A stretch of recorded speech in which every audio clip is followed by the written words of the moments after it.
সম্মানিত ভাইয়েরা, গতকালকে রাষ্ট্রপতির শপথ অনুষ্ঠানে একটি আয়াত তেলাওয়াত করা হয়েছে। সেই আয়াতটি ছিল সূরাতুল ফাতিহার 10 নম্বর আয়াত। এই আয়াতটি কেন তেলাওয়াত করলেন? কারণ এই আয়াতের মধ্যে শপথের গুরুত্ব সম্পর্কে আলোচনা করা হয়েছে এবং অঙ্গীকার পূর্ণ করার ব্যাপারে বিশেষভাবে তাকিদ দেওয়া হয়েছে। ইসলামী যে বিধান আছে তার মধ্যে অন্যতম বিধান হলো শপথ করলে শপথ আপনাকে পূরণ করতেই হবে। যারা মিথ্যা কসম করে, শপথ ভঙ্গ করে, তাদের স্থান জাহান্নামে বলা হয়েছে। মুনাফিকদের অনেকগুলো আলামত আছে, তার মধ্যে অন্যতম আলামত তারা মিথ্যা শপথ করবে। আর বান্দা যখন কোনো অঙ্গীকার করে, এই অঙ্গীকার পূর্ণ করা অবশ্যই পালনের কর্তব্য। মুনাফিকের অন্যতম আলামত আছে যে তারা কথা দিয়ে কথা রাখে না। এজন্য শপথের গুরুত্ব অপরিসীম।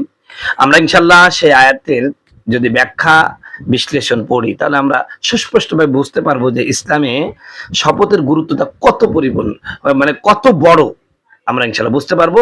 আমরা সেই ব্যাখ্যার আগেই আসুন আমরা সবাই মিলে সেই পঠিত আয়াতটা আগে শুনে নিই সেই কারি সাহেবের কণ্ঠে।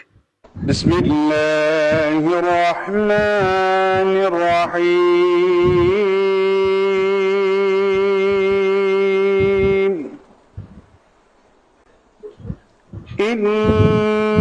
ইন্নাল্লাযীনা ইউবাইউনাকা ইন্নামা ইউবাইউনাল্লাহ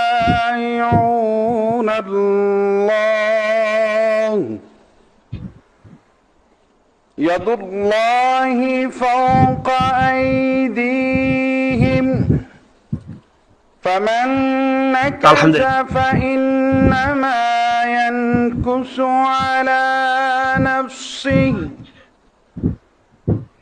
ومن أوفى بما عاهد عليه الله فسيؤتيه أجرا عظيما। আলহামদুলিল্লাহ, আমরা আয়াতটি শুনলাম, এবার আসুন তার ব্যাখ্যায়। আগে আমরা অনুবাদটা করে নিই সুন্দর করে।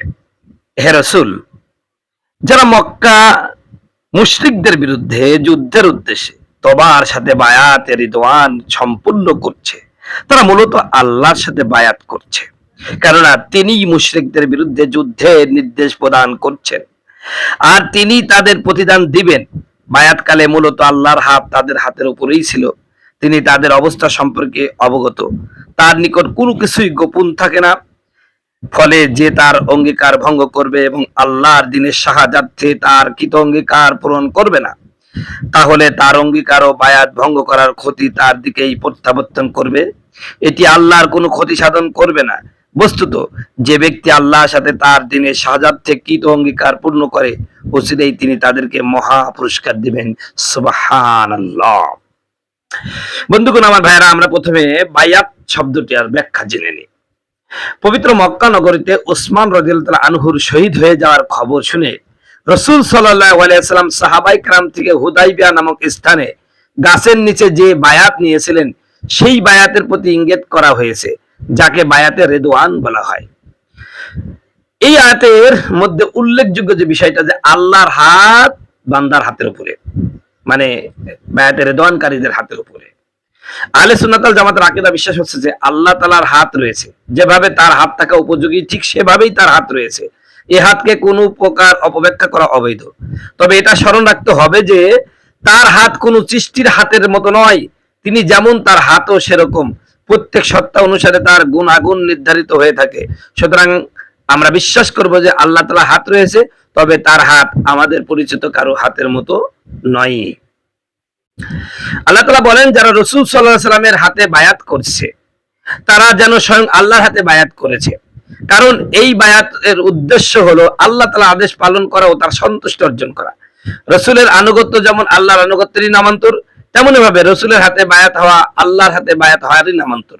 কাজেই তারা যখন রাসূলের হাতে হাত রেখে বায়াত করলো, তখন যেন আল্লাহর হাতেই বায়াত করলো। মহান আল্লাহ এই কথা বলে সাহাবীগণকে সম্মানিত করেছেন। আল্লাহ তাদের কথা শুনছিলেন, তাদের অবস্থা অবলোকন করছিলেন, তাদের বাহ্যিক অবস্থা ও মনের অবস্থা জেনে নিয়েছিলেন। সে সময় লোকেরা যে হাতে বায়াত করেছিল তা আল্লাহর প্রতিনিধি রাসূলের হাত ছিল এবং রাসূলের মাধ্যমে প্রকৃতপক্ষে আল্লাহর সাথে বায়াত অনুষ্ঠিত হচ্ছিল। আল্লাহ তাআলার হাত তাদের হাতের উপর। এই বায়াতকে বায়াতে রিদওয়ান বলা হয়, কারণ এই বায়াতে যারা অংশগ্রহণ করেছে তাদের প্রতি আল্লাহ তাআলা সন্তুষ্ট ছিল। অতএব যে ব্যক্তি এই অঙ্গীকার পূর্ণ করবে আল্লাহ তাআলা তাকে প্রতিদান দেবেন, আর যে ভঙ্গ করবে তার খারাপ পরিণতি তার দিকেই বর্তাবে। যেমন আল্লাহ তাআলা বলেন, নিশ্চয় আল্লাহ মুমিনদের নিকট হতে তাদের জীবন ও সম্পদ ক্রয় করে নিয়েছেন, তাদের জন্য জান্নাত আছে, তার বিনিময়ে তারা আল্লাহর পথে সশস্ত্র যুদ্ধ করে, হত্যা করে ও নিহত হয়। তাওরাত, ইনজিল ও কোরআনে এ সম্পর্কে তাদের দৃঢ় প্রতিশ্রুতি রয়েছে। নিজ প্রতিজ্ঞা পালনে আল্লাহ অপেক্ষা চেষ্টাতর কে আছে? তোমরা যে সওদা করেছো সে সওদার জন্য আনন্দিত হও, আর এটাই মহা সাফল্য। বায়াতে রিদওয়ানের আমি সংক্ষিপ্ত একটা বিবরণ দিয়ে শেষ করবো ইনশাআল্লাহ। 6ষ্ঠ হিজরিতে মদিনায় একদা নবী সাল্লাল্লাহু আলাইহি সাল্লাম স্বপ্নযোগে দেখলেন যে তিনি ও সাহাবীগণ মসজিদে হারামে প্রবেশ করেছেন, কাবার চাবি গ্রহণ করছেন, ওমরা করছেন, কেউ মাথা ন্যাড়া করছেন আর কেউ চুল খাটো করছেন। নবীর স্বপ্ন সত্য হয়। এ সংবাদ নবী সাল্লাল্লাহু আলাইহি সাল্লাম সাহাবীদের মাঝে দিলেন। সকলেই খুশি যে এবছর উমরা করতে মক্কায় যাব। ফলে সকলে প্রস্তুতি নিয়ে মক্কার উদ্দেশ্যে রওনা করলো। যুলকাদা মাসের শুরুর দিকে সোমবার সকালে এ যাত্রা শুরু করেন। হুদাইবিয়া নামক স্থানে আসার পর কুরাইশরা বাধা প্রদান করে, কোনো ক্রমেই তারা মুসলিমদের মক্কায় প্রবেশ করতে দেবে না। মীমাংসার জন্য বুদাইল বিন ওয়ারাকা মুসলিম ও কুরাইশদের মাঝে মধ্যস্থ করে। সে ছিল খুজাই গোত্রের লোক। তিহামার অধিবাসীদের মাঝে একত্রই ছিল রাসূল সাল্লাল্লাহু আলাইহি ওয়াসাল্লামের হিতাকাঙ্ক্ষী। বুদাইল বলল, আমি কাব বিন লুয়াইকে দেখেছি যে আপনার সাথে যুদ্ধ করা ও আল্লাহ তাআলার ঘর হতে নিবৃত রাখার জন্য তারা বদ্ধপরিকর। রাসূল সাল্লাল্লাহু আলাইহি ওয়াসাল্লাম বললেন, কারোর সাথে যুদ্ধ করার জন্য আমরা আসিনি, আমরা শুধু উমরা করার জন্য এসেছি। রাসূল সাল্লাল্লাহু আলাইহি ওয়াসাল্লাম আরো অনেক কথা বললেন। শেষে বুদাইল বলল, আমি আপনার এসব কথা কুরাইশদের বলবো। তারপর কুরাইশ একের পর এক দূত প্রেরণ করতে থাকে। রাসূল সাল্লাল্লাহু আলাইহি ওয়াসাল্লাম উসমান রাদিয়াল্লাহু তাআলাকে মক্কায় প্রেরণ করলেন। এই নির্দেশ দিয়ে যে তুমি গিয়ে বলবে আমরা যুদ্ধ করার জন্য আসিনি, আমরা এসেছি উমরা পালন করার জন্য। এদিকে গুজব ছড়িয়ে পড়লো যে কুরাইশরা উসমানকে হত্যা করেছে। রাসূল সাল্লাল্লাহু আলাইহি ওয়াসাল্লাম এই সংবাদ শুনে ঘোষণা দিলেন, হে বৃক্ষের নিচে অবস্থানকারী সাহাবীগণ, আমার কাছে সংবাদ এসেছে মক্কার কাফিররা উসমানকে হত্যা করেছে। আমার কাছে বায়াত করো, আমার জীবন দিয়ে হলেও উসমানের হত্যার প্রতিশোধ নেব, অথবা মক্কা বিজয় করব। অথবা নবী সাল্লাল্লাহু আলাইহি ওয়াসাল্লাম বায়াত গ্রহণ করলেন। সকলেই বায়াত করে এই কথা বললে যে তারা মরে গেলেও পলায়ন করবে না। রাসূল সাল্লাল্লাহু আলাইহি ওয়াসাল্লাম নিজের হাতের উপর অপর হাত রেখে বললেন, এটা উসমানের পক্ষ হতে বায়াত। শেষে উসমান রাদিয়াল্লাহু আনহু যখন ফিরে আসলেন তখন তিনিও বায়াত করলেন। এ বায়াত থেকে কেউ পিছপা হয়নি, কেবলমাত্র একজন মুনাফিক ছাড়া, সে হলো জাদ বিন কায়েস, পাকা কুলাঙ্গা, দুর্ভাগা। এই বায়াতের উপর আল্লাহ সন্তুষ্ট হয়ে আয়াত নাজিল করে দিলেন, লাকাদ রাদিয়াল্লাহু আনিল মুমিনিনা ইয ইউবাইউনাকা তাহতা শাজারে। নিশ্চয় আল্লাহ মুমিনদের প্রতি সন্তুষ্ট হয়েছেন যখন তারা গাছের নিচে তোমার হাতে বায়াত করেছে। প্রিয় বন্ধুগণ, আমার ভাইরা আমার, এই যে ব্যাখ্যা, এই ব্যাখ্যা থেকে আমরা স্পষ্টভাবে শিখতে পেলাম যে আপনি যদি হকের পথে থাকেন আর কেউ যদি অন্যায় করে, এই অন্যায় মুখ বুজে সহ্য করা যাবে না।